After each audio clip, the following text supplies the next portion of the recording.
Hello and welcome to the 3T RPG podcast. My name is Hans Hund. And no, I'm not doing that actually. Hello and welcome to the 3T RPG podcast. My name is Harrison Hunt and with me is Nick Lamley. Hello.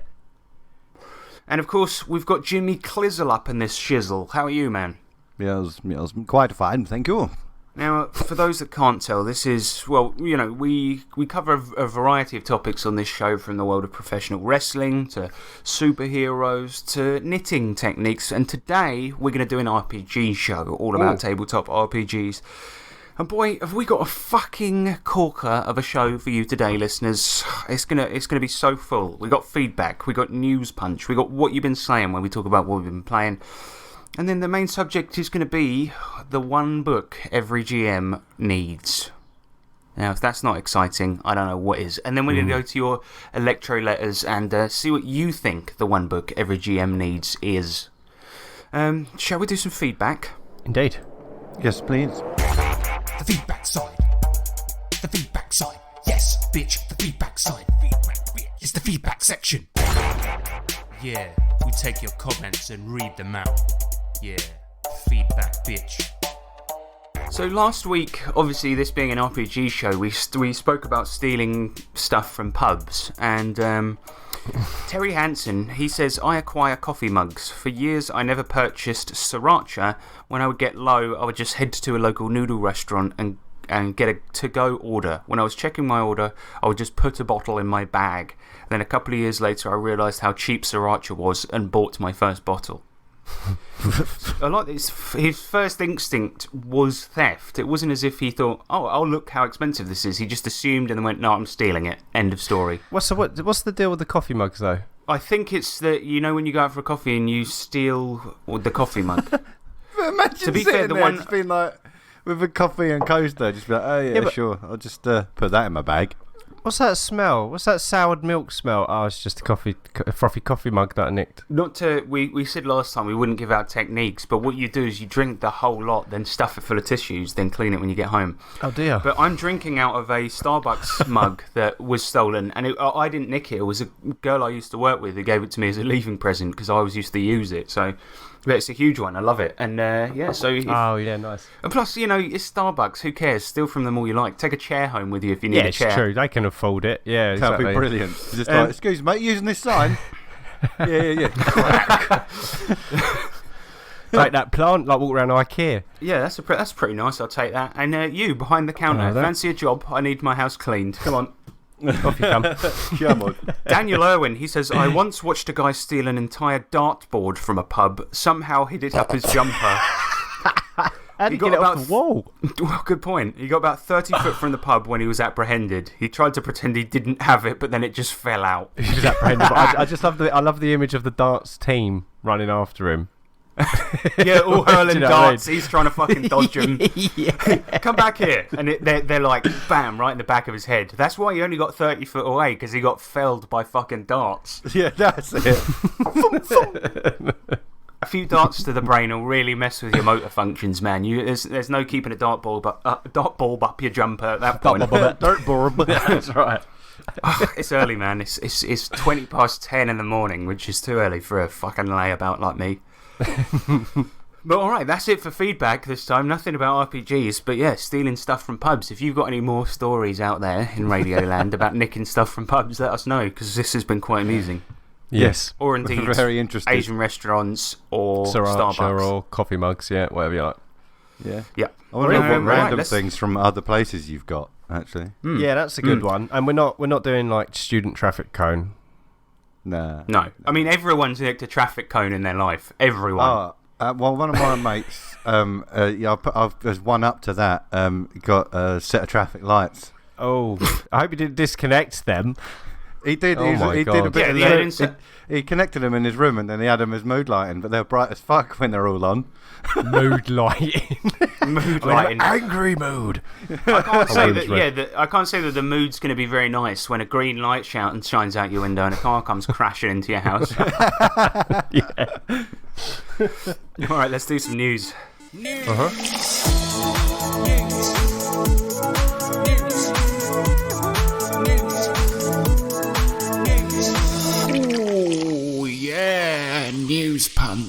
Goodman Games plagiarises artwork. Twats. And I'm gonna say the joke now, right? Because it's a corker, and I've been working on this one all night. More like Badman Games. Oh, Get out. get out. Get your coat. So, Badman Games recently released a Kickstarter for a product called Crypt of the Devil Lich, which is like a really difficult dungeon crawl for 5e, and the cover for which featured a rather evocative picture of a devil lady, who might be the titular Devil Lich. And as it turns out, the artist, someone called San Julian, plagiarised the art, and it's pretty fucking obvious. You couldn't even call it inspired by the original. You guys have seen the pictures in the document, right? Yeah, so it's a pure trace. Yep. Looking at it right now. It's pretty much is. And It's a trace. yeah, so the original was done by an artist named Belelis, and is actually a 3D illustration or 3D model of the Devil Woman sculpture, and it's available for print on his website. We'll put a link in the description here, but I just find it kind of funny because it's like, if you're going to plagiarise, maybe take a bit out of it and do a work inspired by it, but he's full on just coloured the original in. I mean, it's really quite bad. Yeah. I mean, it's a nice colouring. It's a really good, Oh, yeah. They're both banging. he's made it fit for DCC, but I've seen a technique done before where it's like, what artists will do is they'll often colour it extremely differently and then flip it horizontally so that it's like, so that if you were to do a reverse image search on Google, you wouldn't find the original. But this, it's like, you would find the original. It's pretty fucking bad. But yeah. So the sad thing about all of this, though, right, is that the guy San Julian, he's actually had like a really long, prosperous career in illustration, and he's done covers for like Conan novels, other works of Robert E. Howard, some DCC stuff, and yeah, it's pretty obvious why Goodman Games got him to work on the new one, but it's a bit of a stupid thing to do. it's a big old shortcut. Thousands of people are going to be looking at it. Yeah. Yeah.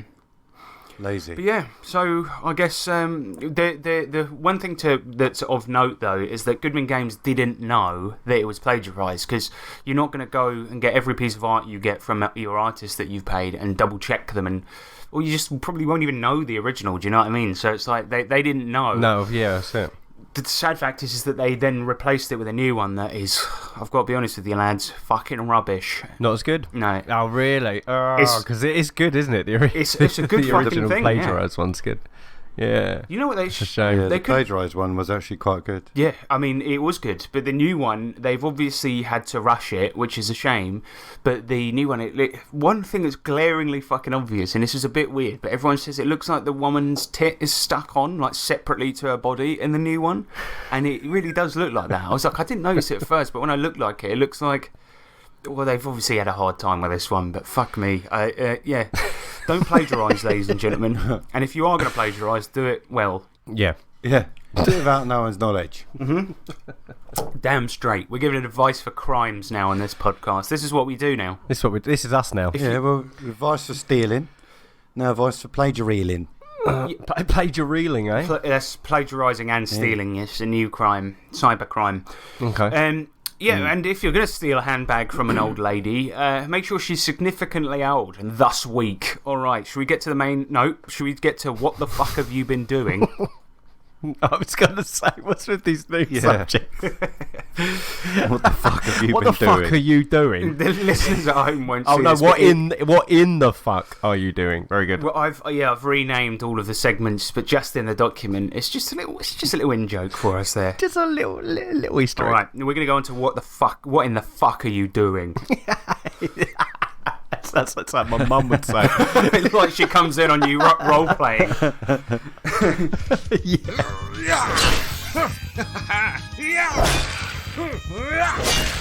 And one of these. Oi, yeah? What you slaying? So we've been playing more Hard Lads, but it's actually called Tough Guys. We've been playing Tough Guys, where the guys are playing a 90s gangster setting. I'm GMing, and they're playing a bunch of people that are in charge of Walford, a fictional borough in East London. Nick is playing Mickey Duggar, the boss, and James, you're playing Sydney, who's, a new recruit. And, yeah, I can't remember where we left off last, but I'm fairly certain it was where you guys had got the coke, and then you were attacked by Sharon in the square, which won't mean a lot to anybody, but basically with the last couple of sessions, it was the boss, everyone's boss, even Nick's boss, the leader of the whole gang. Yeah. He was getting married to a stripper that he met a couple of weeks before, and he wanted the party to plan a stag do for him, a bachelor party. And so they ended up sort of planning this trip to Lanzarote. And for those that don't know, Lanzarote is called by English people Lanzagrotte because it's pretty fucking horrible. It's like a manky old town bordered by a volcano, and it's nothing to do, and it's pretty horrible. And people go there to party and get drunk. Now, what was pretty cool is I kind of wanted to have this, like, you know, outside of doing gangster shit mission where it's like, okay, we're just going to organise a stag do for a bunch of gangsters, and I think it went pretty fucking well. But it was like one of them used a contact, which is like a mechanic in Wise Guys, the gangster thing for Savage Worlds. One of them used the contact to get a hotel and a villa in Lanzarote, and it ended up being shitty. So they went over to like somebody's holiday home. It was very up bad. the side of a mountain and killed the occupants inside and just said, "Oh, look, boss, we got you this great villa," and hid the maid that they killed in the previous shit villa. And then we did sort of a dramatic task, so like a 5-round skill challenge where the guys needed to. We did basically stag do montage, and it was people drinking, some of the other gangsters doing security while the boss got into fights and shit like this. It was pretty fucking fun, actually, planning a stag do in a game. I think it went pretty well too. I don't know about you guys, but I fucking enjoyed it. Mate, it was fucking hilarious. Absolutely loved it. It was I don't know. It's just really good fun organising a stag do. We had the brief. Everything had to be fucking amazing. Yeah, he wanted drugs. He wanted it to be abroad, and he wanted women. Those were and unfortunately, because things didn't really work out, the guys kind of had to sort that all out once they got to Lanzarote.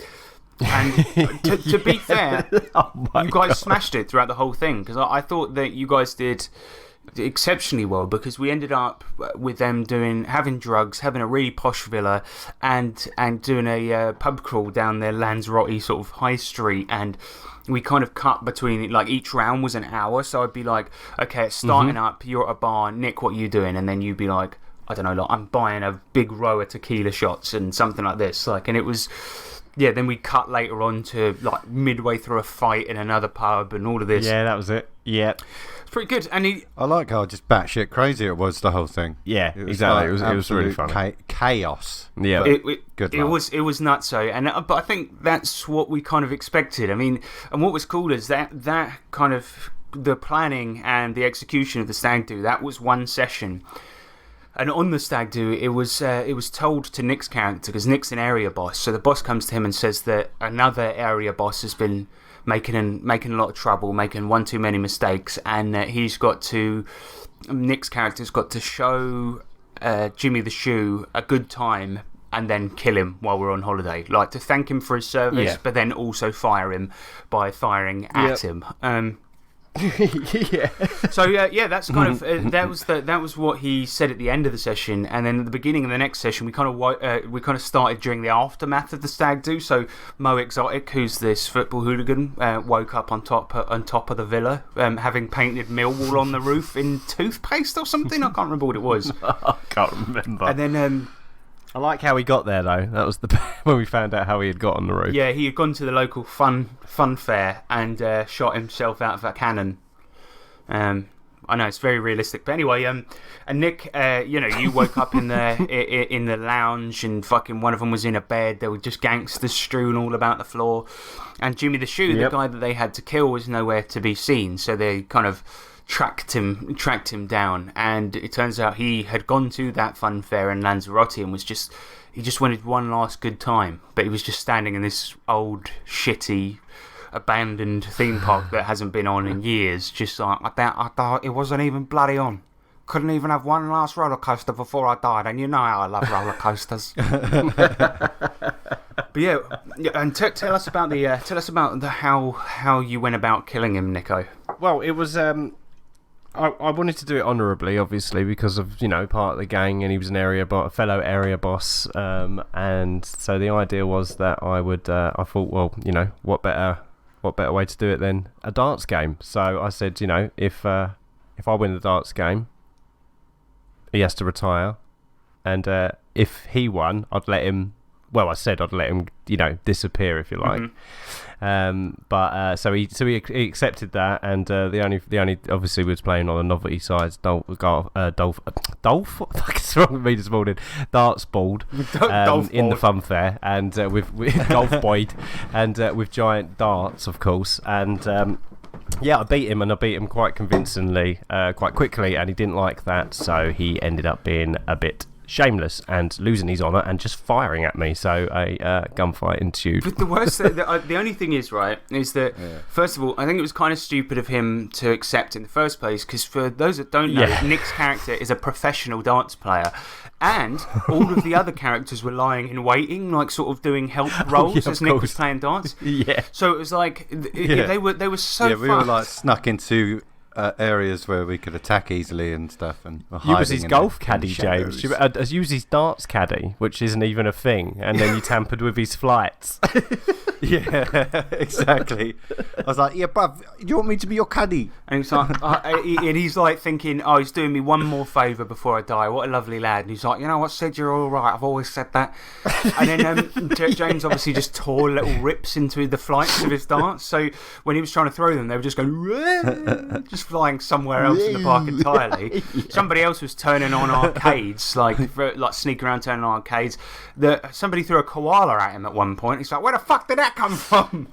He didn't like that, did he? He really didn't like the koala. But the thing is, I say this, right? If it was like a more evenly matched game and you went round by round and really gave him a good competition, I think he would have taken it more like a man. But you fucking obliterated him, and one round got 3 fucking successes. And then it was like, well, he was like, well, I don't think he's going to be a good loser here. He's going to be a sore loser. No. And so he weren't going out like that. He immediately was like, all right, here we go then. And he just pulls out a gun and starts firing. And it was a pretty fucking brutal battle, because he's essentially, his stats, he's legendary, right? But he's fighting against 4 sort of novice 3 characters. But it means he's very high level for those that don't play Savage Worlds. And so, probably in one of the earliest rounds, Payne, their bodyguard, he leaps out from behind the Simpsons arcade, shoots his leg off, but he's still going. Like, he's soaked like 6 wounds or something like this, and he's still going, and nobody can fucking hit him. He's on 3 wounds, right? But he's got such a good high parry score. People are trying to punch him, and all he's doing is rolling around on the floor, just avoiding blows. Just blocking their blows. Yeah, it was nuts. And James, you ended up killing him. How did it happen? Well, I got like really, really annoyed because he was being really out of order to me. He was bringing up my sweetheart back in town, and he was being out of order to my boss and stuff. And so he really hit on personal notes and nerves. And so I was trying to like stab him in the throat with these darts, and then he parried me away. So what I did instead was I grabbed a pool cue. No, it was the hammer from the Strongman game. Yeah, it was. Oh, that was it. Sorry, it was the hammer from the Strongman game, and then I basically golfed his face off, from his top jaw. Oh, yeah. That's basically how I did it. It was a brutal way to go, but had he taken his defeat more like a man, he just would have been, dignified, shot in the back of the head. But he ended up being killed with a Strongman thing, and as James smashed it, the machine lit up and was like, Strongman. Yeah, and that's pretty much. So it ended up being a bit Reservoir Dogsy in the end, didn't it? Yeah, very much so. Like it's like at the end of a Tarantino movie when he can't think of a way to end it, so everyone starts fighting each other, and it was like it was literally like that. In the end, anyway, they end up going home, and the unfortunate thing is they've got this business which is kind of a front where they sell all of their drugs out of a fish and chip shop in Wolford. And the 2 people they're left in charge for it, let's be honest, they're fucking idiots, right? So one of them is Ian Bill, the previous owner, and the other is Keegan, who's about 15 years old. And they'd left them both in charge. And as soon as they get there, all they see is the square where they live has been torn to shreds. Somebody's been impaled on a wall with a spear, which is bloody weird. And then they go to the fish and chip shop, and the front window's smashed, and Keegan and Ian Beale are bloody arguing with each other in there. And it turns out Ian Beale... And the market was all torn up. Yeah, exactly. The market was destroyed, and... Long story short, ladies and gentlemen, what happened was it turns out that some guy who, like, they're kind of like, what happened? And Keegan's kind of like, well, I don't want to say it, blood, because I'm going to sound stupid in it. And then Ian Beale's like, say it. And he goes, all right, a Viking came in here and took the stuff. So that's where we're at the moment. A Viking. So they're on the hunt for another gangster who they don't know his gang affiliation yet, but he's stolen all of their products from the fish and chip shop and apparently looks like a Viking. And so Nick used his final contact in the game to call up his old history teacher and ask about Vikings. It's like the weirdest. It's like the contacts are supposed to be for, the criminal underworld, and he calls up his history teacher and he's like, do you remember me from 40 years ago? Yeah. The thing is, though, right, the way I look at it is that you get that contact once a game, right? Once an episode, and you'll be a fool if you don't use it. I completely agree. So you might as well use it for something. That was a good end way to use it as well, because you got a bit of information on how we to got some fight good knowledge, Vikings, to be fair. Yeah, we did get some good knowledge. It was a Viking. Yeah, so to take a Viking down, they're not very handy without their swords or weapons. So get them into a fist fight, and that's the way you take them down. And we actually have a member of the party that's so good at fist fighting now. There's no point in him carrying a weapon. He's actually worse with a weapon than he is with his bare fists. Yeah. I think because he's basically taken every edge that allows him to do better at fighting, except for one. But I don't know if you can use trademark weapon for your fists. But I guess if he got them like tattooed or something, that would be great. I was about to say, if you tattoo across the knuckles, then surely that's got to be trademark weapon. Totally. And but yeah, so that's where we're at the moment. Yeah, the product's been nicked, so when they got back, they didn't have any cash this week, but it seems that, they're going to try and track down the Viking next game. And, one of the guys has been going around doing a bit of research about it and found that there's a gangster operation operating out of a Norwegian restaurant in Brighton. That's it. So that's where they're going to head next game. And that's where we're at with fucking Hard Lads. Mm-hmm. It's been bloody fucking fun. Awesome. Yeah, totally. It is so good. It is so good. And it's like, it's just such a good mixture of joint up story adventure plus personal gains in Wolford. It's so nobody minds when we do a little scene where it's just one character with NPCs, because everybody wants to see what happens. Especially Squid, James's character, and he's little romantic interest. Oh, you've got to tell them about what's happened with that, the latest. You've got to tell them about the triangle. We've brought it up a few times. It's a girl called Tiff on the square who I'm very attracted to, and I'm trying to be sweet on. But essentially, previous session, I finally sort of made her look towards me nicely for once, and things are going okay in that world.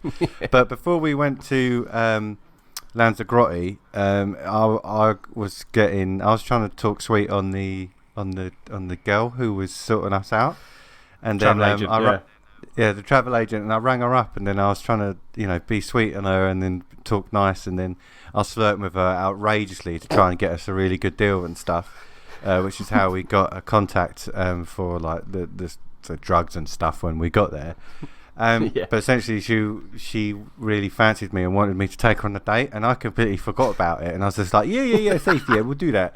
And then so the one of the other end things that happened last session was Harrison was said that Tiffany knew what was it, LaQuiche? Is it LaQuisha? No, her name was Leisha, and she Leisha. It's James's current squeeze. She says to him, "Oh, my mate Leisha's got a date on Saturday. I reckon we should go along and spy on it." Yeah. So now James is going to be in this proper old school sitcom style situation where he's going to be on a date with two different women at the same place. So silly. Terrible. We love it. Absolutely terrible. Yeah, brilliant. But the thing is, it's like you said, Nick. Everyone is so invested in the Sydney and Tiffany storyline at this point. Totally. It's one of my favourite bits of the game. Yeah, totally. So good. When he's like, I'm just going to Yeah. pop round to her house, and everyone's like, yeah, here we go. Yeah, and he's going to do something stupid. Yeah. But yeah, that is it for Tough Guys. We better move on. But yeah, so this episode, people, keen-eyed listeners will notice this episode was going to be about Alpha Blue, which is a very raunchy, sleazy sci-fi game. So I've been reading that in the week and decided against reviewing it for one reason, is that it's not actually that funny or amusing to review, and it's actually quite good. So to give a very, very quick summary of the game, it's basically a dice pool system. You roll 2d6 mostly, and you get -1 dice if you're in a shitty situation, and +1 if you're in a good one. And you just take the highest number on any of the dice to succeed, and that's pretty much it. All weapons do the same damage. You just pick a couple of careers, and then those will give you advantage, which means you get an extra dice. And if you're doing something outside of your wheelhouse, you won't get that if you're at a particular disadvantage. And then the whole rest of the book, literally the whole rest of the game, is all optional tables to flesh out characters. That's literally it. So it's like you can have... There's tables for rolling up a random alien. There's tables for rolling up random fetishes you have, or little quirks or things that have happened to you in your past and stuff like this. But the thing is, what's weird about it is the artwork is disgusting. Like, it is filth. I would Are we talking porn? hesitate to even show it to you guys. Like, Oh, was it porn do you level? remember, Nick, when porn level gross. you were looking at it once when you were around here, Oh, and it of was course. like, Yep. and it's like, it's really, well, I don't know, it's funny, but it's like really, really fucked up. But the 90% of the actual tables and the stuff you get on them are just pretty good quirks for a sci-fi character. Yeah. Not all of them are heinous and disgusting. So ultimately, it didn't end up really being something worth reviewing. But if you're running a sci-fi game, it's pretty much system neutral. So you could use it for any sci-fi game, and it's full of great tables and tools. So I would actually buy it, despite the artwork. Just make sure nobody sees you reading it. Don't read it on the train. There is that, yeah. We had someone come round, nothing big, but it was for my wife for some sort of medical procedure, right? I'll just leave it at that. But I'd left the book out on the side there because I was reading it for review, obviously. And just as she came in, I saw it and quickly put ICRPG on top of it, because I was like... She must have seen it. She must have seen it for about a second, but I'm fairly certain I was quick enough to cover it up. But she obviously knew I was scrambling to cover something up, and it's not like I can go, look, I wasn't porn. I'm reviewing a porn-like game. It's RPG. It's role playing. Imagine that. That's kind of far out. Mazes and Monsters is a far-out game.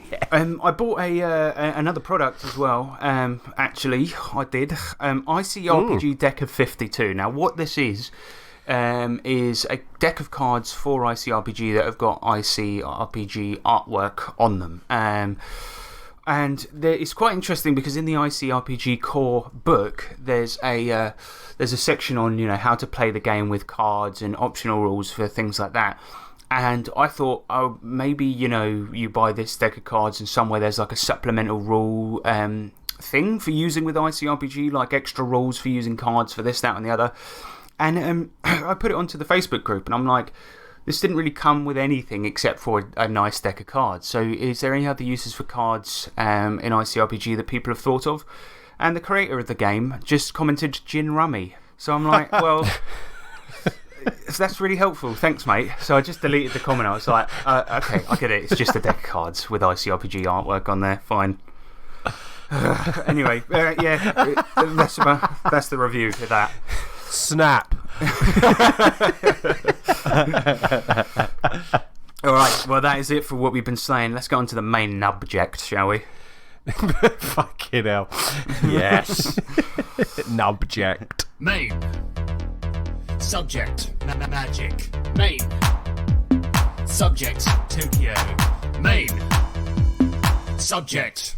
Alright, so, look, GMs out there, we know how it is, right? You've got shitloads of books, and it's so I'm going to start this again. Right, so GMs out there, all right, well, you've all got that one book that you return to all the time. Even it doesn't matter what game you're playing, but you're so familiar with this book, or there's so many good ideas in it that you'll often go back to it and use material from it for other games. And it slowly becomes the one game you'll never let out of your sight. And this is kind of what today's episode is going to be about. We're going to talk about the one book every GM needs.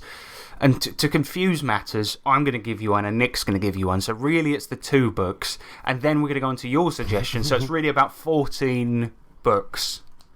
Yeah. But then there's a nice wide range of books to have as the one you must have. yeah. But, well, you could get them all printed into one really thick volume. Ginormous. Mega book. So if I had to, and this is probably quite predictable, right? But if I had to stick with just one book for GMing, right, my choice would be ICRPG, otherwise known as Index Card RPG. Now, I know that it's a game I've actually only run a handful of times, but I'm going to explain why I use it all the time for GMing reasons. And I've been reading a lot recently, and I reckon there's probably a little bit of recency bias in there where I'm like, I love this thing now, so it's the best thing ever. But I promise me, like, I use it all the time. But yeah, in my humble opinion, ICRPG is basically a must-read for every DM, even if you don't run it. And by putting on my Speedos and taking a deep dive into the ICRPG pool, I'm going to show you lot out there in Radioland why you need the book. Oh, yeah. Is that all right? Yeah, all right. Nice. So as I mentioned, ICRPG means Index Card RPG, and the reason it's called that, it's not played, well, it kind of is, but it isn't, right? But it comes with a bunch of images that are printable on index cards that you can use to plan games or use as props in your games. And more than being like just a playable RPG, it's also like an attitude or a philosophy, which is slightly cringe, but it kind of is. So yeah, it's like how to play and run games really well kind of thing. So I'll get a bit into the system here because I think it has a lot of cool ideas in there that are really portable over to other games. And the book's intro basically makes the sort of attitude of the game clear by making these 5 points over a few paragraphs that really boil down the essence of ICRPG, the game. And it's build your own world, run a great game, be an epic player, master your creativity, and make a memorable table. Now, I know it's easy to say, run a great game, right? That's good advice, but the book elaborates on it. It's not like it just says, run a great game. Do it. Just do that, okay? It's like at the table when we tell each other, you know, rule number 1, roll well. What is the rule number 2, run a great game. I love it when it's like a really important role. We're just like, right, just remember, don't fuck up. Yeah, and then when you get rolled badly, it's like, what did we fucking say? What did we just say to you? It's like when previously, like last session, a character dies, we enter a new one. We go, right, guys, we got no deads, no deads. Right? Okay. We all no deads. Yeah, nobody's dying. Right, so even if the dice go that way, often the players will like shout at me and be like, "We said no deads. What the fuck are you doing?" Yeah, what the hell? What the hell, umpire? But yeah, there's lots of like little bits of advice and mottos later on. But these 5 points are kind of the essence of the game, and it's about utilising your own creativity and intuition in a way that means that when you're planning games, it doesn't take forever, and in such a way that the cool parts of the game are all done at the table, rather than in your notebook. So how does the bloody thing work? Well, the system is like really simple, and it basically follows the classic D&D stats, but also has something called effort. So in addition to strength, dex, intelligence, all that shit, on your sheet you also have basic effort, weapons effort, magical, and ultimate effort. And whenever you hit something, you roll weapons effort, and whenever you're trying to do something else, you use one of the others. And things that aren't monsters are also given hit points that you need to whittle down. So to give an example, let's say a warrior is fighting off a swarm of city guards while the thief is desperately trying to open a lock to the bank vault, right? The bank vault is assigned, say, 20 HP, because it's a shitty one. So, while the guards have 10 each. So the fighter is rolling his attack attempts and then rolling weapon effort if he hits, and at the same time, the thief is rolling lockpicking attempts and rolling basic effort if he succeeds whittling down the safe's hit points. So what it means is that certain activities are no longer boiled down to a single roll, or something like that. So it means that 2 things can kind of go on simultaneously like that. Yep. Yeah, and hit points are grouped into increments of 10, which are called hearts. So if I tell you that's a 1 heart door, you instantly know how long this is going to take. If you're scoping out the vault, for example, and I tell you, okay, that's a 5 heart door, you'd be like, no, it's too heavy at the moment. I can't do this quick enough. Let's get the fuck out of here and do it at night. Do you know what I mean? It's a very nice shorthand for that type of thing. But going back to effort, this means that essentially an extended skill challenge or a dramatic task can go on at the same time as something else during a fight without having to use a different system. So everything uses that kind of same familiar system of rolling to attack then rolling damage. But it also means that environment and other things can become more challenging. So climbing a cliff and rolling to succeed will have a completely different feel to 5 players rolling effort to climb a 3 heart cliff, risking damage and crit fails as they make their way up. So it's pretty fucking cool like that. Yeah. And this kind of aspect is one of ICRPG's main innovations. It's kind of central to how the game works, because most of it is systems you already know, but tweaked for game flow with an emphasis on using almost no subsystems or alternate rules. It sticks to the mechanic of rolling attempts, then effort for pretty much everything.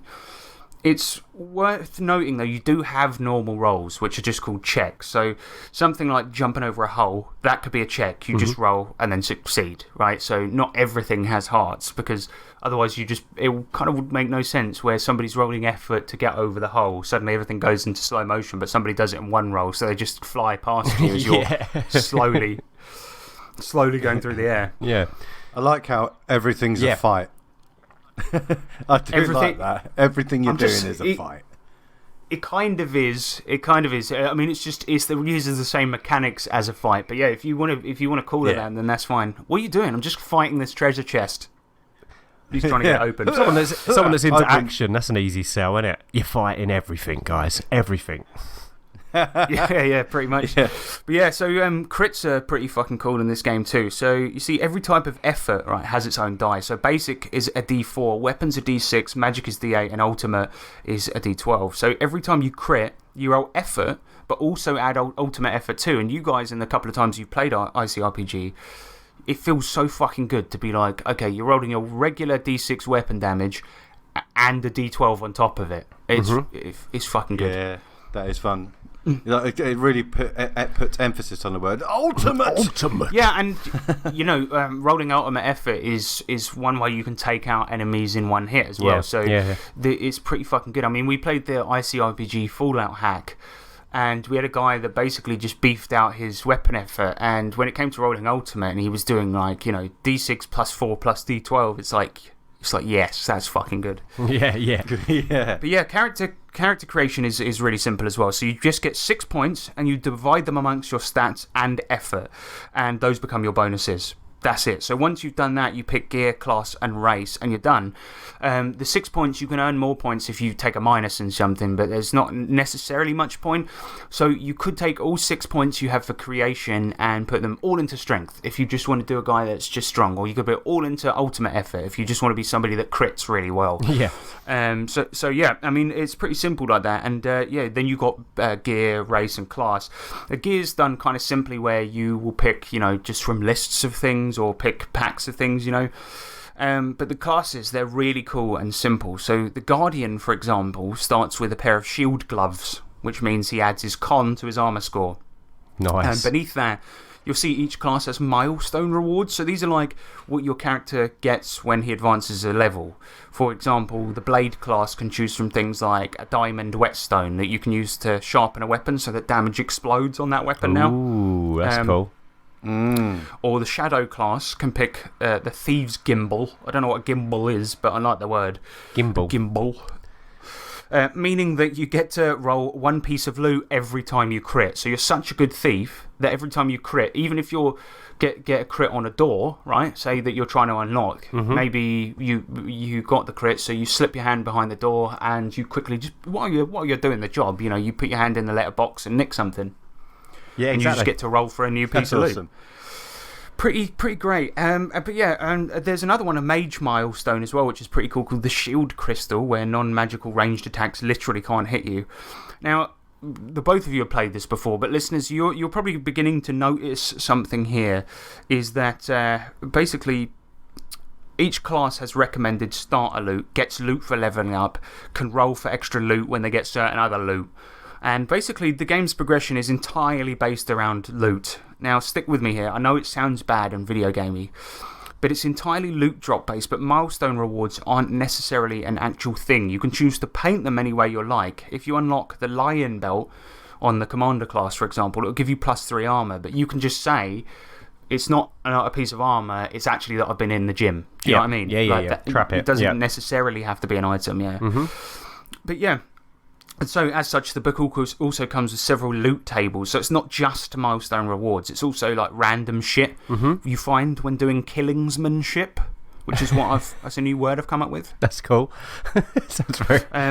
Thanks. Thanks, Nick. That's one of my favourite things about ICRPG, which is the fact that it's all loot based. Because if you do play just one session or an extended one or campaign in it, then the one thing you'll learn from it is to always consider looting the people you kill, which is a really good thing to do because you pick up good and interesting things a lot of the time you do. Yeah, I mean, if you're because there's basically the table that you roll on if it's just like a regular enemy and the player say I search the body is called shabby loot.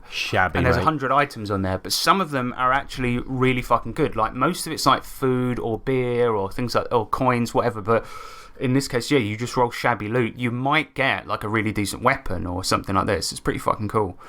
Yeah.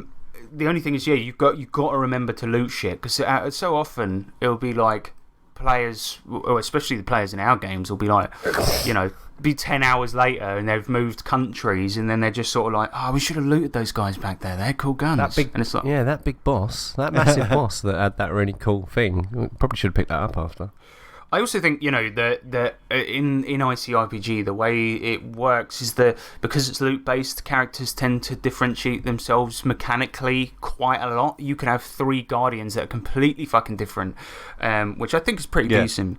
The loot tables are basically split into cursed, shabby, epic, ancient, and sci-fi. Each has their different flavour. They're pretty self-explanatory as the kind of loot you get on the tables, but ancient loot is specific to Alfheim, which is the game's primary fantasy setting. But the book also comes with a sci-fi setting called Warp Shell 2, and then that's the sci-fi loot table. That's pretty much the game in a nutshell. We'll get into the minutiae a bit here, but you get the picture. It's a simple rules-like loot-based game with the effort system. But here's a few of the quirks that make the game well worth playing. And actually a bit of design genius in my opinion. Firstly, difficulty is set for each room or area you're in. So it isn't set according to each task. So the difficulty ranges from 9 to 22. And it means that if you attack the alien ship with your ship in this area, you've got to beat a 12. That's what you need to hit to succeed, but similarly, if you're in the same area and you want to wrestle someone, intimidate an enemy, whatever, it's all a 12. And people hate this, right? And I've seen people argue against it because it's like, how can everything be the same difficulty? And it's like, no, it really isn't, right? Here's how it works. The GM can still call for an easy or hard roll, which lowers or raises the target by 3. So, but the base difficulty of the scene is a 12 or whatever you've set it at, right? Yeah. It's like video game levels, Yeah, and this is heavily video game inspired. Like, it really is. But the thing is like, also you're encouraged to buy a giant D20 or print off some cards with the difficulty on it, and you just put it in front of the players and just say, this is the difficulty for the room. Everyone knows what they need to beat, rather than saying, what did you roll? This and the other. Is that high enough? Yeah.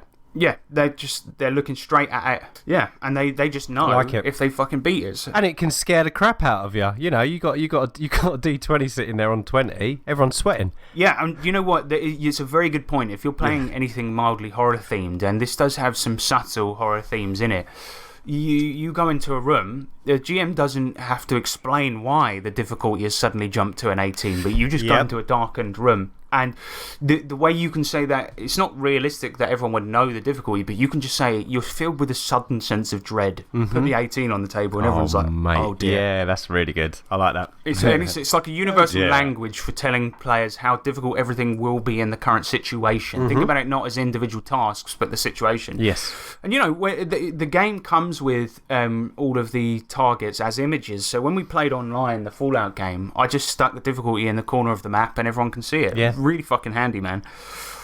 But yeah, additionally, another cool innovation is that turn order is always static and you remain in turn order throughout the whole game. Cross-talking and planning can be done at any point, but actions are always turn-based. So you start with the GM, go to the next player, and go clockwise around the table. Now, the author of the game has said, this isn't necessarily the most realistic or innovative or like even good way to do it, but what it does preserve, along with the target number, is game flow. Everyone knows the turn order, you're never rolling for initiative, and that's it, you just move on. Do you know what I mean? Mm-hmm. It's like not the best way to do it, but it's nice, simple, and keeps the game going. That's it. And the spells are pretty fucking great too. You have two types, so it's int and whiz spells, with int being more wizardy and the other being more clericy. But any caster class, when they level up, they can pick a new spell as a milestone reward, which is nice. But what makes Magic so good is that all the int spells fit onto one page and all the whiz spells onto the other. And the spells are never more than one line for the description. Nice. They're so simple. So, for example, the int spell Arcane Bomb, it just says plant this glowing orb. In 1d4 rounds, it explodes for 4d12 damage in near range. Simple. Done. Yeah, and there's a whiz spell called Slow Time, which pauses a timer for 1 round, which I think is pretty fucking good. And this neatly, lads, brings me on to the real reason I think this game is so worth buying, because the GM section is full of neat tools and advice, and one such thing is the timer system. So the game takes place within 3 different methods of time. So it's moments, hours, and days, and no matter what time you're playing, you still stay in turns. But I might say, Nick, it's your turn. What are you using this hour to do? Or what do you spend today doing? And in almost all cases, the GM will slap a timer die down onto the table, usually a giant D4, right?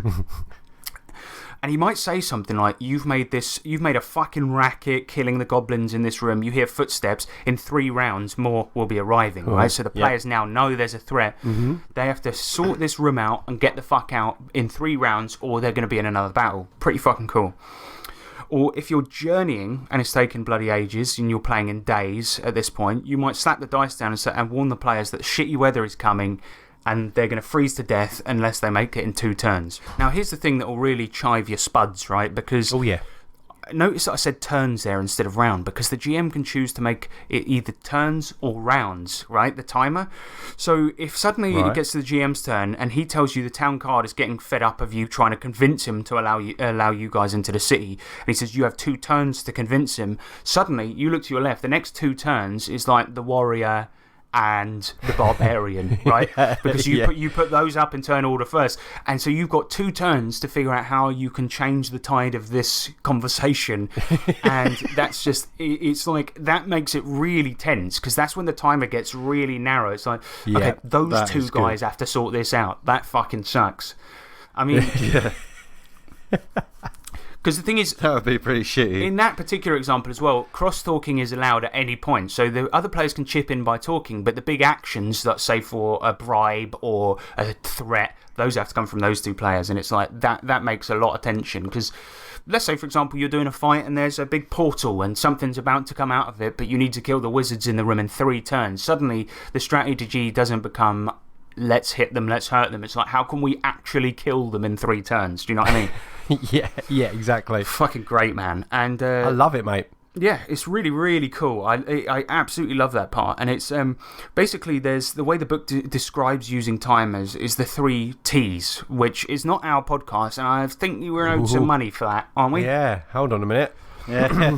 But it's threats, treats, and timers, right? So ideally, every room or every encounter, we should say, is there's a threat in the room, there's something worth getting in the room, and there is a timer. So in the example that I've given just there, the threat is being arrested, the timer is 2 turns, and the treat is being allowed into the city for free. Do you see what I mean? Yeah, gotcha.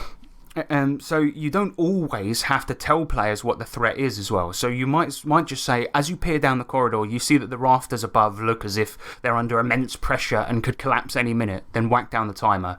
The players probably think the ceiling's going to collapse, but really D4 rafter creeps are going to come through the ceiling, right? Yeah. So they know there's a threat, they can hear something, but they don't know exactly what it is. Yeah, Yeah, genius. I like it. It's a Very nice. Great way to add suspense and tension to a game, but there's so much more advice in the book as well. And probably the best part of the book is the ICRPG course in room design. So, Hankerin Fernale, the author of this game, believes that the room design is the most central aspect to a GM's arsenal, and as such, he gives you kind of a crash course in room design. And I won't ruin this part because I think people should buy the book, but the game does include a lot of brilliant room design archetypes, and this is probably the thing I go back to the most when making scenarios for you guys, because if I'm really in a pinch for a room in a dungeon, I just look at that, take an archetype.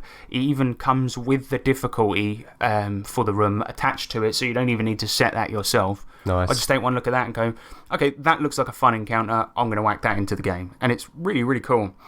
One example that I've used in our D&D game that you guys played was the pinch, where the PCs are forced to enter the battle through a small opening, risking attacks from all angles, but basically the same strategy they used in the film 300. Yeah.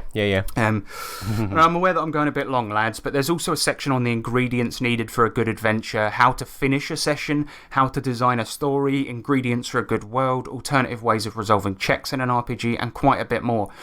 And the cool thing is that you can tell he's got so many years of experience because he has this idea called the end of session roll, where even if you're mid-combat, you cut off at a certain time and you give everyone one last action and say, here's what I want to do for my last action, and you end it on a cliffhanger. So you go, yeah, you roll, and then he'll say, yeah, you bring your sword up into the air and you're just about to hit it, and then we cut off or whatever. Yeah, nice. And it talks about one essential part of the RPG experience being the chat after the game. And he's like, it's during, he calls it the afterglow, you know, when everyone's had such a great time and you're all like, oh, that was sick. Yeah, you know? yeah. And he's like, that's a lovely way to put it. Yeah, and he said it's like one of the essential parts of the game because you can get what people are feeling about it. And at that point, no more playing, just have a chat for 15 minutes. And it's just like, advice like that is just, it's invaluable. And it's amazing that somebody 100%. thought to write it down because I just thought it was something our group did. Yeah, exactly, yeah. No, it's probably more common than we think. Which is really nice. People just go, all right, goodbye. But really, if you're playing these, you're all nerds, you're all going to sit there and go, oh, I love remember that bit when you jumped through the air? with the magic missile. Do you remember when I kicked that goblin in the bottom? Well, to be fair, the D&D game I played at our local store was actually a bit the opposite of that, but that's because I didn't like most of the people that were playing the game. Well, there you go. Well, that's fun. It where was you got just to stick with annoying. us. They were just kids and they kept talking all the time. Yeah. Alright, but yeah, so the game is basically designed from the ground up to be modular, right? And this is pretty much my one reason for recommending this to anybody, because there's so many more tools than even I've mentioned already. But because the game's modular, you can use it as a plug-in for other games, and you're even advised to from within the book. It tells you this. So nice. timers, I try to use those whenever I can. I constantly use the room archetypes in other games. Room difficulty, I often do that. Why not put any of this into a standard D&D game or DCC? Standard damage for weapons, the effort system, there's no reason all of this can't be used in any other game. Lastly, there's a couple of really nice additions that make it worth getting though. So first, it comes with 2 settings, right? And they're kind of mini settings. And it comes with shitloads of random loot. But the best thing is the print and play stuff, because ICRPG is kind of reliant on this distance system where you have near, far, close, things like this. So it doesn't use a grid, but it is best played with minis. And as a result, the book comes with about 200 printable paper minis to get. And Nice. I got mine printed up professionally on card for almost no money. And it's just amazing. So, yeah, it's got that, the cards that it comes with, and all of that is just, it's like for fucking 15 quid, man. I mean, how can you knock that? Exactly. So, yeah, that's about it, really. But the one last thing is just to talk about the index cards and how they work in the game, because it is bloody named after them after all. But essentially, all it is you can draw them for prompts, and the game kind of has this flowchart that where you kind of pick out cards. And you have one that's like the setup, right? So in the book, he pulls a beholder. So the setup, then you would look at that and go, well, okay, so there's a beholder doing something. And the next one is the obstacle. Next one is what happens next. And it's kind of like this big escalation that you do by pulling index cards. You can do it at the table at the time without any planning, which is fucking great. Or you can just do it to plan your adventure before. And I did it the other day, and I got a really, really cool adventure about this like guy who'd stolen some government secrets, and the king wanted the players to go after him, but he'd hidden himself in really deep in the woods and managed to finagle some monsters to be on his side to guard him. Nice. It's like okay, that was mostly from my imagination, but the cards you pull kind of spark that, and they have a certain flow and order to them because of this little flowchart thing. But that's why it's called Index Card RPG.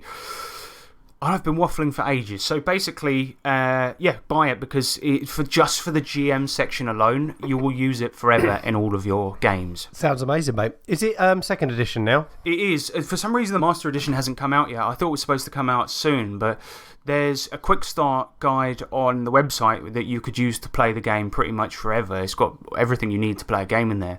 But what that does is it combines the 3 main books for ICRPG, which is Worlds and Magic. But you don't actually need Worlds and Magic, and I think there's a couple of changes to the new one that I'm not necessarily that happy with, where they've complicated classes a little bit more. Okay. But I don't know. Yeah, second edition edition I think is really worth playing, and it's going to be the one I'm going to use. Yeah, I'd say so. I'd say so at the moment, but take a look at the quick start because it's pretty fucking good, and it'll give you an idea as to the game. So, how about you, Nick? You've been GMing for as long as you've been alive. Tell me, what's your the one book you should own? Mine's probably not a surprise, and you know, banging on about it for years, but I just think it's a must-have for everybody, and it's got to be Savage Worlds Deluxe Edition. Yeah, you know, it's. Not saying that the new one's not good. The new rules are great. Borrow them as well. You know, the new dramatic task and chase rules and that, they're fantastic. But for everything you need to get started, and for everything you need to be able to kind of get people involved, and the portable size of it, the fact that it's got everything in there you need to get going, and that it's quite an exciting and generic system.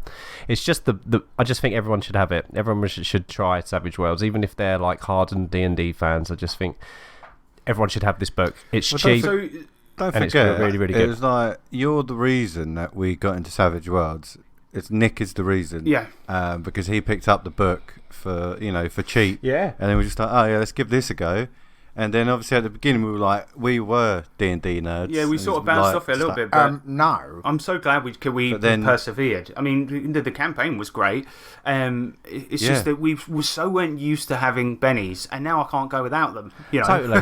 They're like such a core mechanic now in everything, but it works. If you've got Savage Worlds is like your pick. So, what do you think? You know, it has that you can. What do you learn from it as a DM that you wouldn't with any other game? Do you think?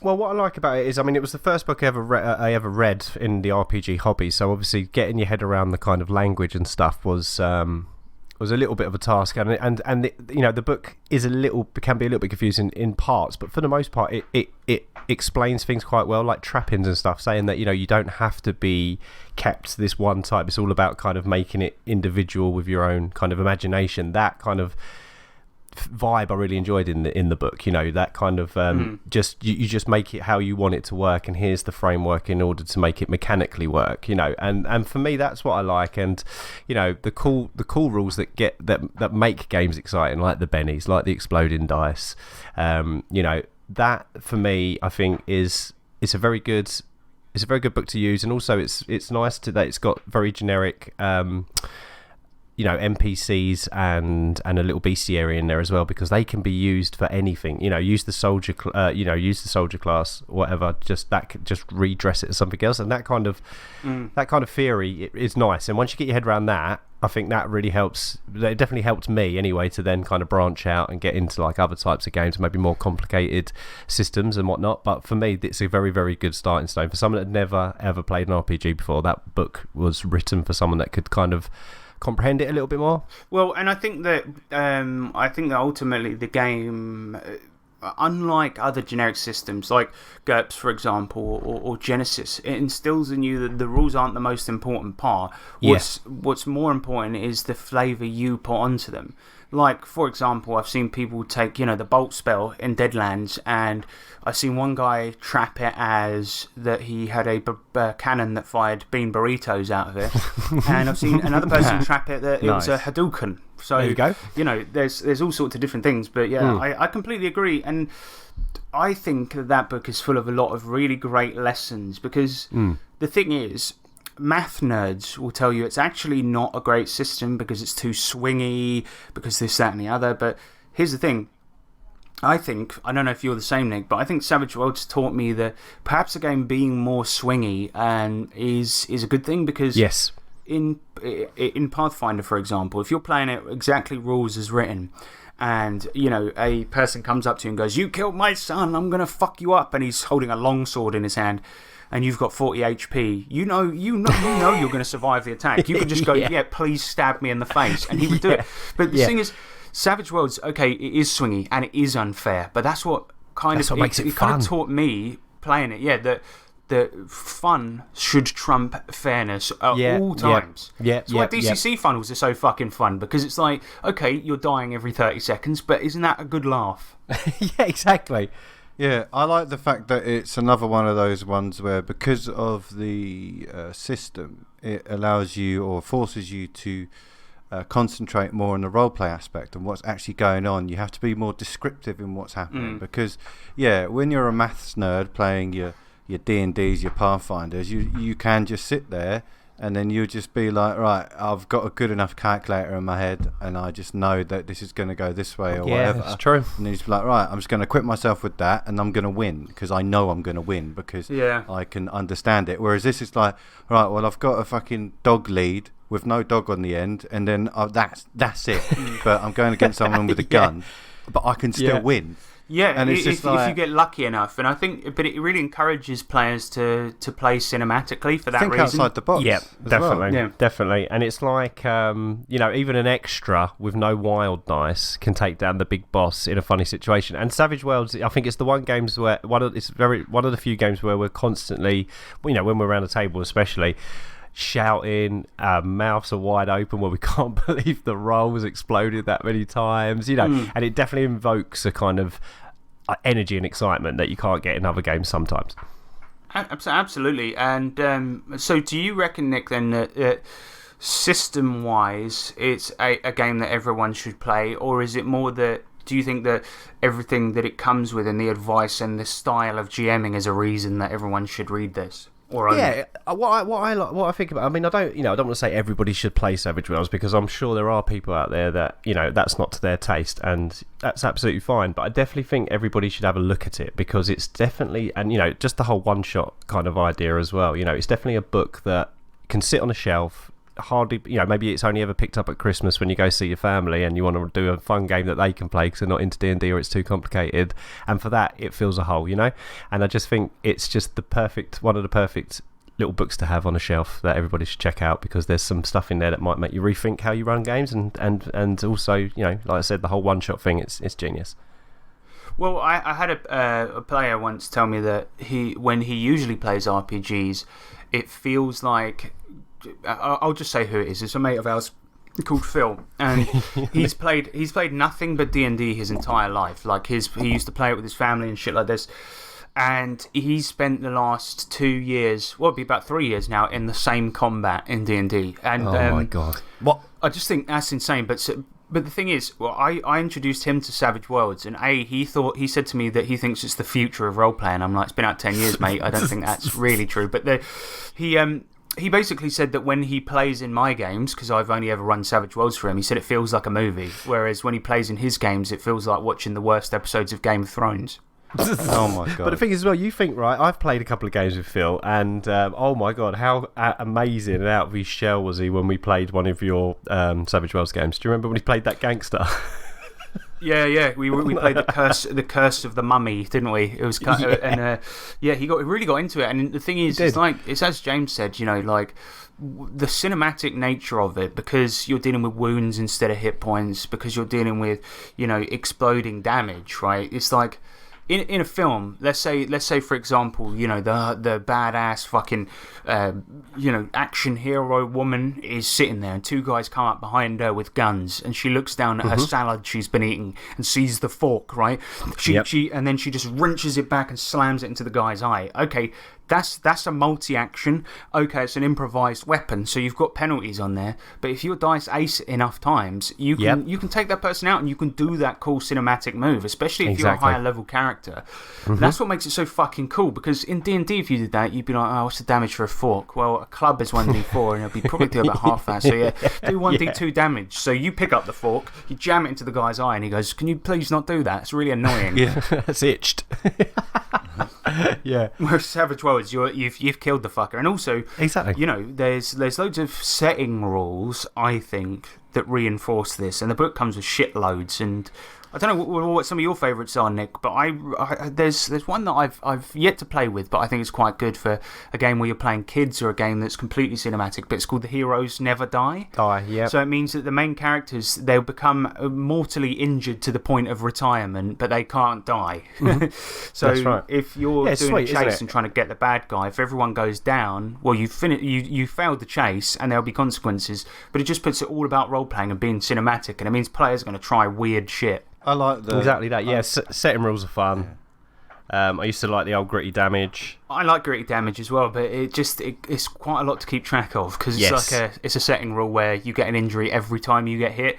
And it kind of makes players not kind of be careful about when they want to fight. It's good for a more deadly game if you want to use that. When you're playing a really brutal, deadly game, you can. And that's the beauty of it as well. You know, you say playing a bunch of elderlies. Exactly. But then there's rules and there's settings for everything, so you can, you know, it should tick everybody's boxes for what they want to use it for, and that's why I like it, I think. And you know, we've been playing it for years. I will say as well, one major point you haven't touched on, Nick, is the sort of the size and portability of it. Well, that's it, exactly that as well. You know, fits in. Oh my god, can fit in like anybody's backpack. It's a tiny little bit. Well, it's not a tiny book, but it's a small portable size book with plenty in there, and you know, it's even got a couple of adventures at the back. So you do literally just need that, a notebook, and some dice to play, and that's the beauty of it, I think. And it was such a reasonable price for a full setting book back in the day. What was it? 15 quid? 12 quid? Yeah, I think you got picked up for a tenner, didn't you? I got mine for a tenner, and I don't think that it's still still use it now. It's covered in bookmarks and sticky bits, but you know, I've somehow wound up with 3 copies. I'm fairly certain I've got somebody else's. It might have been mine. Yes, it's easily probably like at that moment. Having returned back to it, like we spent a little sabbatical away from Savage Worlds last year, and having returned back to it, I'm kind of like, you know what? This game, it just makes gunfights so fucking interesting. Any fights for that matter. Yeah. Because of the way it works. You're not dealing with stupid shit like how, I did 5 hit points, I did 5 hit points. But combat is really quick, exciting, deadly. It's a good laugh, man. And you know, we've played it so much over the years that it should be a testament to the bloody game. But, totally. Yeah, I mean, one thing I wanted to point out as well is that there's the whole thing of... in the book, you have adventures, you have monsters, you have archetypes, things like this. So if you need to just quickly pull a game out of your arse and bullshit your way through it for the night, you can do that. And totally. I remember one time we had a GM that forgot his character sheets, and we all just picked an archetype out of the book and wrote it down on a bit of paper real quick. And you could do that. That's it. That's the beauty of it. It's a cracker. It's funny though, because we picked Savage Worlds and ICRPG, right? And both of them are kind of the same. You can create a character in minutes and be up and running. So it's But I think it's one of those. But both of those games are kind of ones that it's like you can just pull out at any occasion. That's what I love about them, because you can have your absolute loves. You know, I love Call of Cthulhu. Can't stop buying their stuff because it just looks great and it looks good on the shelf. And you can have your favourite mainstays. But I would always say, if you've got ICRPG, Savage Worlds sitting there, you're covered. You've got all bases covered. If you've got a new group that might be in something different, that's out of your comfort zone, you've got the tools to create something really wicked with them between them 2 books. Totally. And also, you know, the swinginess of Savage Worlds lends itself to con games too, because players can die pretty easily, and also like crazy over the top shit always happens. So yeah, I think that's a good choice for you, Nick. But shall we get on to the listener choices? Let's do it. In the future, you will be able to send a letter or parcel from anywhere on the planet. This, sir, is the Electro Letter. If you need to own one book, we know what we would get. But what would you get out there in Radio Land? So, yeah. Luis Pineda, he says that's a good one. I would say any edition of the Savage Worlds core book, not necessarily for the rule set. It's more about understanding the mechanics of the game aren't what makes the game. And yeah, that's what we said as well. Trappings, storytelling, descriptive narrative, the mechanics are the skeleton, the structure, the template. It's up to the GM and the players to flesh it out and give it life. Yes. And Savage Worlds does a great job of explaining this with streamlined skills, trappings, and genericness. Yeah. I think he's spot on there because, you know, the trappings thing. Not a lot of people know this. You can do that in any RPG. You can rename any skill. That's the funny thing. It's just rewriting those wires in people's brains that have never had it before. You know, if it's not statted in a book, it doesn't exist. It's like, no, just be a little bit more loose about it. As long as it's relatively a similar thing, you can retrap it. It might be why Savage Worlds lends itself to cinematic games as well, because it puts focus on imagination rather than the writer's imagination. Do you know what I mean? Exactly. And you even look at the new rule in Adventure Edition where you can influence the story. Yeah. You can spend a penny to influence the story in some small way. Find an item, maybe the villain gives pause, or maybe an ally comes in, whatever, right? But the point is that it's the players that make that flavour. Okay, the GM has to approve it, but the thing is the players make the flavour, and it's like it's all about just being creativity, being creative. If you've got a bolt spell, don't say I cast bolt, say I cast dragon fire or lightning, and my hands turn blue when the flame comes out, you know, whatever. It's cool. It is very fucking cool. Daniel Irwin, he says a copy of Fatal. What is he? He says, as a warning to players that what will happen if they misbehave. Yeah, very good. That is he it. just puts it on the table. It's like, okay, you want to play this? Mate. You want to play this? Well, stick to the fucking railroad, you piece of shit, because otherwise we're going straight down to this. We're going to spend 8 hours making characters on the 11-page character sheet. Choose anal circumference. Oh my god. And that's another thing, you know, Savage Worlds and ICRPG, they don't have any anal circumference rules, so worth a punt. No. Daniel, he does have a serious answer though, lads. He does say, the first game system you ever ran, good or bad, to remind you of the thrill of running your first game when you're tired and burnt out and sick of running a game. I think that's quite lovely. It's quite lovely. The only trouble is I got rid of mine, so I can't do that anymore. But to be fair, the first game I ever ran was D&D 4th edition, and so I sold them because... whoops. Whoops. But what do you think? Do you guys have still got the first game system you ever ran or played? I'm sure of that. Yeah, I'm still... Well, I've just been talking about it. Oh, Savage Worlds, of course, yeah. Yeah. Well, mine's kind of the history, isn't it? Pathfinder. Yes. Yeah. Perfect. Alright, Yorkus Rex, he says, ICRPG core rulebook. The game is all right. I actually think it's really quite good. But the sections on story and encounter design are must-reads for any GM. And yeah, I've said that. I couldn't elaborate too much on it in this podcast, but yeah, 100%. Like, you'll learn more from that book just by reading it than you probably have in a couple of years of playing. Do you know what I mean? Because it's... And also, one thing I recommend, and to you two as well, Nick and James, is the guy who wrote this, Hankering Fur and Ale, he's got his own YouTube channel. He's got his own one, right? If you can believe such a thing. What? And he basically does long form kind of video essays and demonstrates it with minis of how to design things like that. So he's got a 45-minute video about room design, about trap design, about creating AI for your monsters so that you're completely impartial. So he has little sheets for each monster that say if this then that kind of thing. Yeah, that's cool. And you know what? One of the best tips I learned from watching one of those videos as well, and this will prove what a genius hankering is, because he said here's one of the deadliest ways you can give AI to your monster and be completely impartial. He says, get your wife to come in and control the monster for a night. When they get to the boss, say you come in and you're controlling this. I suggested it to my wife, and James, you've played in games where she's DM'd, and you know how cruel she is. Mate, she's savage. So I died once because a bit of moss. Yeah. Yeah, I remember this. Because James wanted to jump onto a rock and she didn't want him to jump onto a rock, so she killed his character. With moss. So yeah, that's what I'm thinking. You know, when you get to a boss, bring in the AI, the wife AI. Yeah, I like it. Bring in the AI. Bring in the AI. But yeah, so yeah, check out Hankering's YouTube channel, and also give fucking ICRPG a read. It's really good. Thank you, Yorkus. Can I just say one thing before we move on, though, please? Yes. Can I have a moan? Yeah, go on. So Hankering Fernale is his pseudonym that he uses for writing, right? And it's hankering for an ale, right? Yes. And I've heard people say, oh, it's really clever, right? Because it sounds like that's his name, but it's actually hankering for an ale, right? And I'm like, but hankering or for an ale aren't names. That's like me saying, hey, my name's I really want a beer. Yeah. It's not clever. That's what I don't get it. I don't fucking get it. People are like, it's so funny. Can I have a drink? Can I have a drink?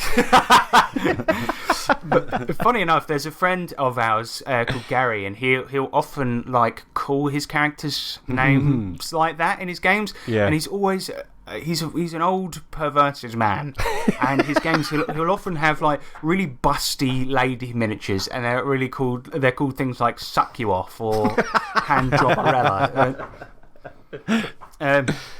The next one comes in from Lee Williams. He says, Sly yeah,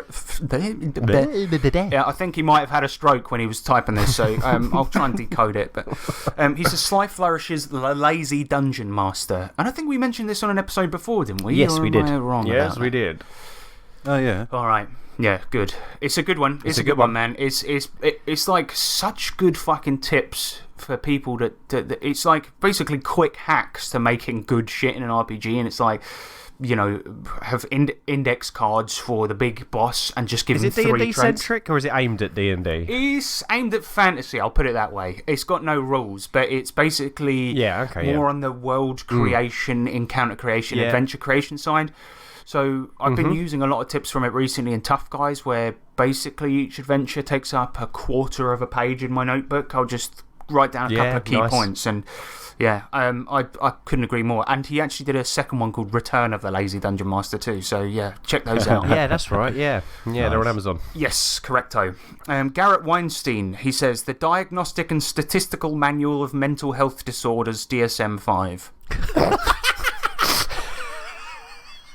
Now, I don't know who you think you are, mate, but this is not the place for comedy.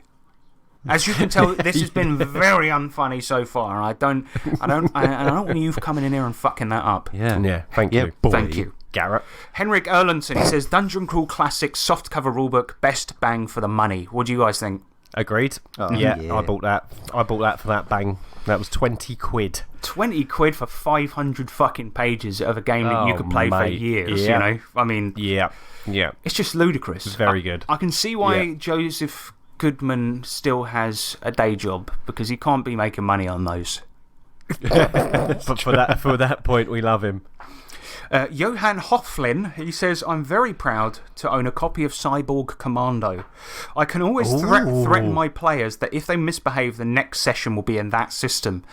And that's sort of running theme here. Daniel Owen's doing the same thing. Yeah. I think I'm going to start doing that too. I've got an RPG shelf full of shitty RPGs that we've reviewed on the the show. Mate, the thing is, with us, we'd just be like, yeah, fuck you, let's do it. And it'll be against you, wouldn't it? It'll end up being against you. Oh, I've got to run all these shit systems.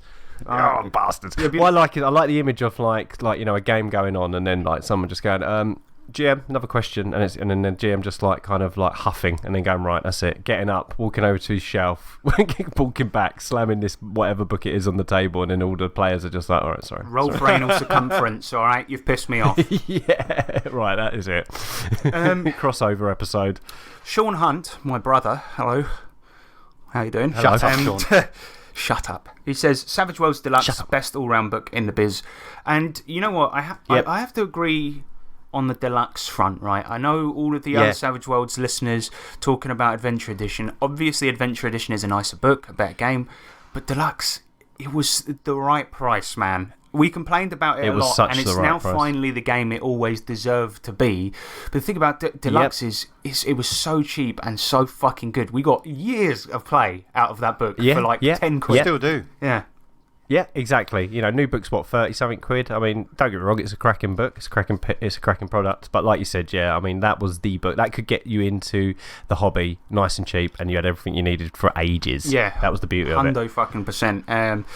So yeah, next one comes in from Owen Lean. He says Story by Robert McKee. I believe this is actually not an RPG book, but it's like a one about story writing. And yeah, I'd agree with that. I think cool. As a storytelling method, RPGs are quite different to just simply writing a book, but you can learn a lot from reading about, story structure and stuff. But just don't expect to read all about, the hero's journey, a story archetype, and then your players to do that. Because the hero's journey in an RPG is that a bunch of homeless guys set out, kill everyone that annoys them, and then eventually save the world. Yeah. The final one comes in from somebody who thinks he's the comedian of the group, and he says, Terry Hansen, he says, the copy of Playgirl that features the late Peter Steele of Type O Negative. What does that even mean? I think that's a band. Yeah. I'm not 100% sure. And it's a copy with a man in it. I don't know about you guys, but I am I'm like really manly and love women. And some men. And yeah. Oh wow! Just had a look at him. Yeah, he's an American musician. What are we talking, Nick, on the hotness rating for this book? On the bonus scale. On the bonus. Well, I'll tell you what then. Let's do a live reaction, because I think this really deserves it. So some pictures he looks better than others. I'm going to put it in the Discord. Okay. There he is. I mean, I can't be honest. That was not what I was expecting. Not at all. Mate. He looks like fucking Chris Angel. I tell you what, he's quite good looking, but he looks like a vampire, and I just really wasn't expecting that. Hold on, boys. I mean, if you want the full shebang, this is what Terry's talking about. No wonder he's got this episode. Oh, for fuck's sake! That edition of the magazine, yeah, very nice. Yeah, he's topless and he's doing a seductive pose. Oh, there's an even worse one. Oh my god, I'm not going to show you the even worse one. Don't. The funny thing is that we're using our current role-playing group's Discord for this, and Nick's just posted 2 pictures of sexy men into the group. No, he's done it. We're currently looking at a picture of this guy, and he's sitting naked, covered in roses. I think that must be from the. And candles. It must be the. Oh, actually, can I tell you something? No, I can't because my mum listens to this. Never mind. So I'll tell you after the recording. But fucking that picture there, with the one with the roses and candles and shit, that must be the one from the Playboy. It's very tastefully done, right? Nick, stop posting these. Like Nick. He keeps putting these. There's a goat in this particular picture Nick's just posted. There's a goat skull in front of his junk. I can't wait till next Thursday. Yeah, all the group are going to see this, and they're like, "What the fuck is Nick doing?" All right. Well, I think now Sorry, guys. we're looking at pictures on an audio medium, so I think that's a good place to go to the outro. Yeah, probably. Yeah. McDonald's is a place to rock. It is a restaurant where they buy food to eat. It is a good place to listen to the music. People flock here to get down to the rock music. Rock and roll McDonald's! Rock and roll McDonald's! Alright, here we are in the outro. Would somebody please explain what the hell that was all about? I'm sorry. We did a. That's Terry's fault. It is Terry's fault, and you know what? It's made. This was originally going to be a raunchy episode, and we've ended it the way it should have begun. Well done. But yeah, I just want to say a big thank you to Julian Burnick, Ryan Wahab, Jason Duncan, and. You're right there. I can't remember the last name. I can't remember the last name. Absolute. Oh, Ace B. Fuck me. How could I forget? Oh my god. How can you forget Ace? Alright, and I just want to thank Ace B, Julian Burnick, Ryan Wahab, and Jason Duncan. They all pledge at the Dreadlord level on Patreon. As such, right, they're going to get these pictures of this bloke. What's his name? Peter Sutcliffe. What's his name? What's his Peter name? Sutcliffe's Peter Playboy magazine debut. Okay, anyway, we're going to send you these pictures of this half-naked man, and also, they're part of the Dark Army. You can be for as little as $1 over on Patreon. We've got loads of tiers. Mostly we don't do anything with them, but if you want to keep the show going, we will stop if the money stops. So. Sort it out. Alright, so. Sort it out. Yeah, if you want to email us, 3trpgpod@gmail.com, and obviously we're on Twitter and Facebook and Whittle and I nearly said a really terrible word. Alright, so I've been Harrison Hunt. I've been Nick Lambslice. And I've been James Clark. Remember that D20s are cool, but covering up your dong with a rose, now that's a good time. See you later, everyone. See you later. Very good.